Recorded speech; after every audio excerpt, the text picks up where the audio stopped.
I began thinking about how much paper is used earlier this year. I did a little bit of math and finally understood why people told us not to waste paper. David Weiss, an online math tutor, posted a poll and figured out that the United States schools use 42 billion sheets of paper every single year on average. 42 billion.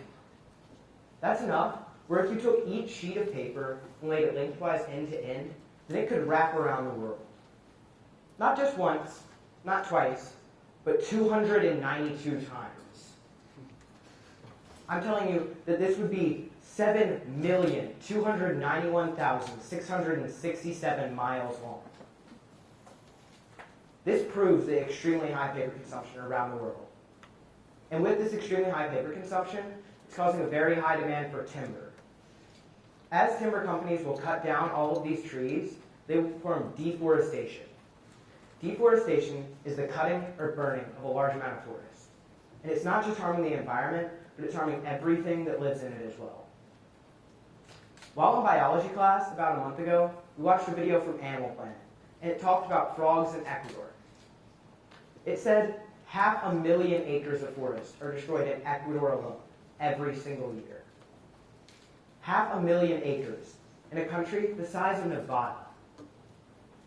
Today, in Ecuador, there's less than half the forest there was originally, and all of this destruction is for wood and land.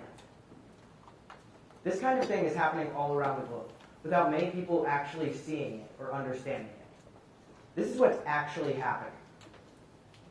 As they'll cut these trees, they will create these lines that differentiate the surviving forest from the desolate, destroyed land that once was a forest.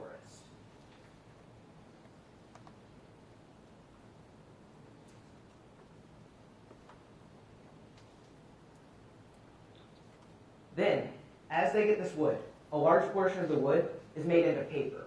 Why so much wood has to be made into paper is because 47% of paper is not recycled.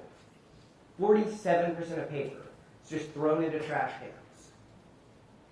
And with this extremely high paper consumption around the world, but especially the United States, they have to use this much wood just to keep up with the demand for paper. 47%. Also, why we should be recycling is because when we throw away paper, this paper goes into landfills. And as it sits there and decomposes, it releases methane gas. Methane gas is one of the more potent greenhouse gases. And it lasts for 12 years, roughly. But the great thing is, 12 years. Not that much. It may seem like a lot, but it's not compared to the other greenhouse gases. The greenhouse gas with the highest quantity is carbon dioxide. CO2 will last in the air from 20 to 200 years. The great thing about CO2 is that it will be consumed by trees. But as all of these trees are destroyed, then more and more is left in the air. More and more, every single day, CO2 is left in the air because these trees are clear-cut and destroyed. This destructive cycle of chopping trees for paper, throwing away that paper, and then having to go cut more trees is why it's just a horrible thing. It's causing global warming. This is just awful. It's just, you don't really see it ever. Many of us will not see it in our entire lives. Once you actually look, you'll notice and you'll see all of these trees being destroyed. Earlier this year, I got some data from my school, giving me the specifics on when, where, and the cost of copies made in my school. I learned that roughly 2.3 cents are made on every copy. 2.3 cents, so not that much. But if you get this and multiply it by how many copies are in my school every single year, which is 1.4 million, you figure out that just on copies alone, my school spends $33,000. $33,000 just on copies. This isn't even accounting for loose leaf paper, books, paper towels, or even toilet paper. This is just copies. If you also account that 26,000 prints are made in my school, and account that the average black and white print costs 2.5 cents, you figure out that another $10,000 are spent on prints in my school every single year. $43,000 are spent on prints and copies every single year. In my school, we're privileged enough to have Chromebooks, but it would still be beneficial to have more, so that each student would have one available at all times. If paper usage in my particular school was lowered by 25%, then we would be able to get another 25 Chromebooks at $420 a piece.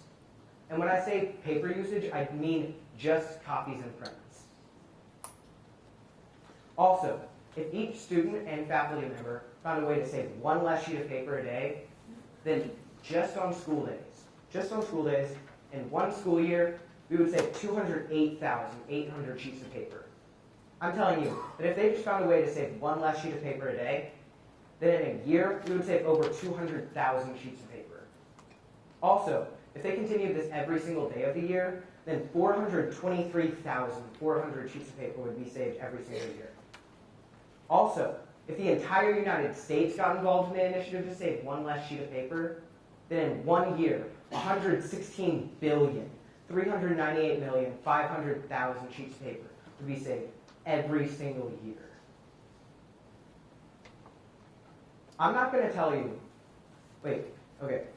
also, sorry, I got mixed up. One of the easiest places to make changes is school. Schools use roughly 2,000 sheets of paper a day, according to David Weiss's poll.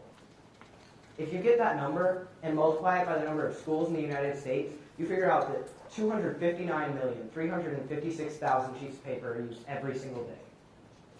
If you keep in mind that 47% of paper is not recycled, you learn that 121,879,320 sheets of paper are thrown into trash cans on average every single day. I'm not going to give you that whole spiel telling you you must recycle. I'm just going to tell you that before you use paper, actually think. Just think. And figure out if you need to use paper for that task. And whenever you see a sheet of paper, just think to yourself, do I need this sheet of paper? And you can help contribute to saving thousands of trees every single day. Thank you.